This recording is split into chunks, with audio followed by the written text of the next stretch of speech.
إن الحمد لله نحمده ونستعينه ونستغفره ونؤمن به ونتوكل عليه ونعوذ بالله من شرور أنفسنا وسيئات أعمالنا من يهده الله فلا مضل له ومن يضلل فلا هادي له وأشهد أن لا إله إلا الله وحده لا شريك له وأشهد أن محمدا عبده ورسوله أما بعد فيا أيها الناس في هذه الخطبة الثانية ألخص ما بينته في الخطبة الأولى باللغة الأردية لتعم الفائدة. برادران اسلام اور حاضرین جمعہ، آج کے خطبہ جمعہ میں جو باتیں بیان کی گئی ہیں وہ اللہ رب العالمین کی تسبیح اور تحلیل بیان کرنے کے سلسلے میں ہے. بندے اللہ رب العالمین کی تسبیح و تحلیل بیان کرے، اللہ رب العالمین کے حمد و ثنا بیان کریں.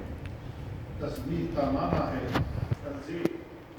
ہم اللہ رب العالمین کی ذات کو ہر قسم کے نقائص سے منزہ قرار دیتے ہیں.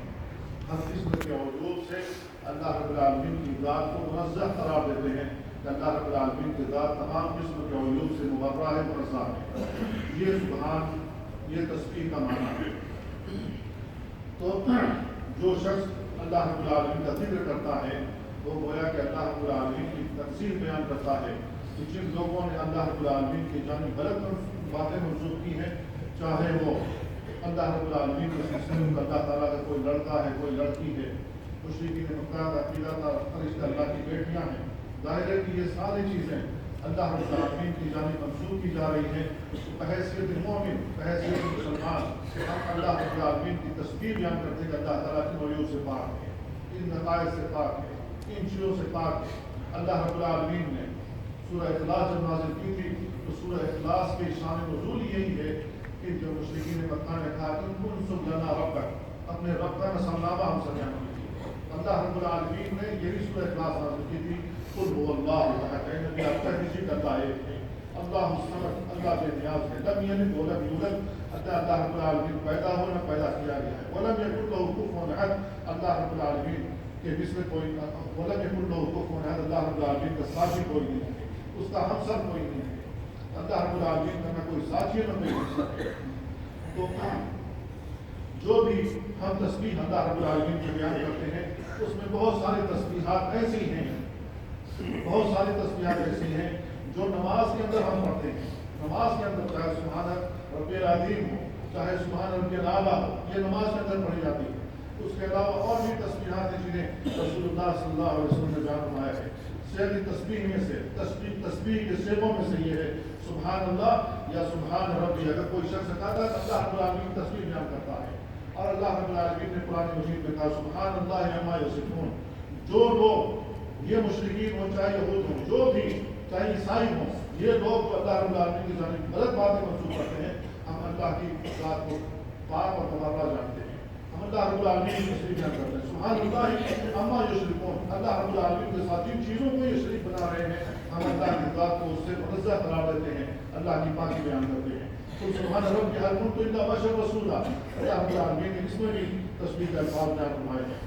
رسول اللہ صلی اللہ علیہ وسلم نے اس کی فضیلت یوں بیان فرمائی ہے کہ کیا تم میں کا کوئی شخص عاجز ہو گیا ہے کہ ایک دن میں 1000 نیکی کما لے؟ کیا تم میں کا کوئی شخص عاجز ہو گیا کہ ایک دن میں 1000 نیکی کما لے؟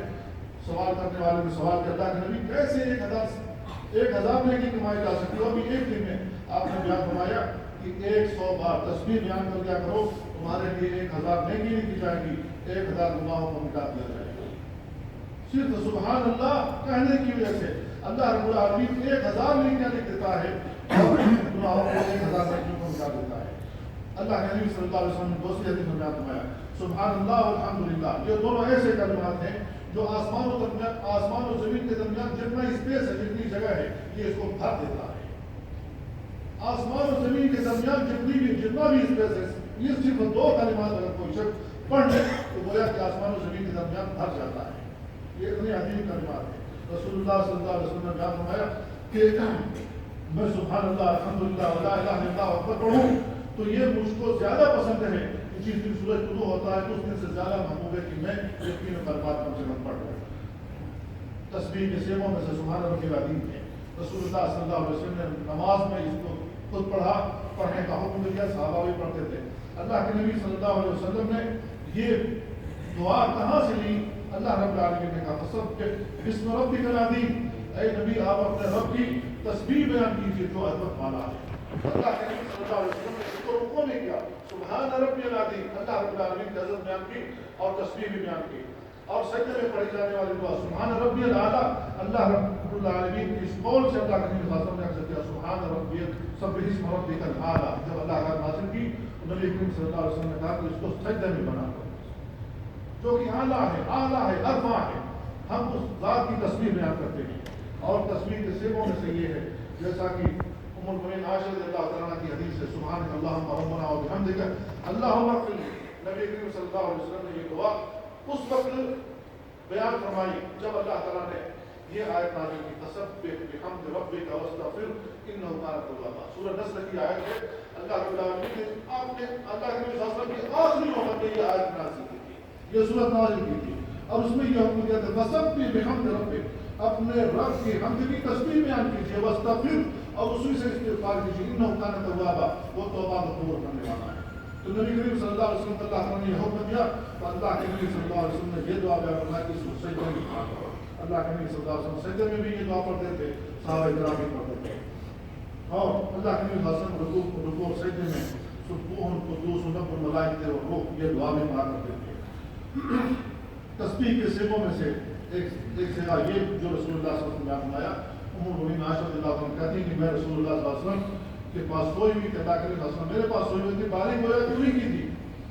رات میں اللہ کے نبی صلی اللہ علیہ وسلم وہ کہتی ہے کہ میں نے دھوپ پایا, گویا کہ میرے بستر پر نہیں ہے. اب ان کے دل میں خیال آیا کہ شاید کسی اور بیوی کے پاس چلے گئے ہوں, تو یہ ڈھونڈنے کے لیے گئے, لیکن انہیں محسوس ہو گیا کہ نبی کے صلی اللہ علیہ وسلم یہی موجود ہیں, رکوع یا سجدے کی حالت میں ہیں. اور رکوع اور سجدے کی حالت میں کہتے ہیں سبحانک و بحمدک لا الہ الا انت, سبحانک و بحمدک. رکوع اور سجدے میں بار بار یہی کہہ رہے ہیں سبحانک و بحمدک, اللہ تیری ذات کو ہم منزہ قرار دیتے ہیں, تیری پاکی بیان کرتے ہیں تیری حمد کے ساتھ, لا الہ الا انت, تیرے علاوہ کوئی معبود برحق نہیں سوائے تیرے. گویا کہ تو یعنی تسبیح دوست اللہ رب العالمین کی توحید بیان کرتے ہیں. اور تسبیح کے صیغوں میں سے یہ ہے کہ نبی کریم صلی اللہ علیہ وسلم رکوع میں یہ دعا پڑھتے تھے سبحان ذی الجبروت والملکوت والکبریاء والعظمہ. نبی کریم صلی اللہ علیہ وسلم یہ دعا بھی پڑھتے تھے. اسی طریقے سے سبحان اللہ و بحمدہ یہ دعا بھی ہے جو رسول اللہ صلی اللہ علیہ وسلم پڑھتے تھے اور پڑھنے کا حکم دیا ہے. اور اللہ رب العالمین نے قرآن مجید میں کہا توکل علی الحی الذی لا یموت وسبح بحمدہ, اللہ رب العالمین کی تسبیح بیان کیجیے اس کی حمد کے ساتھ. یہ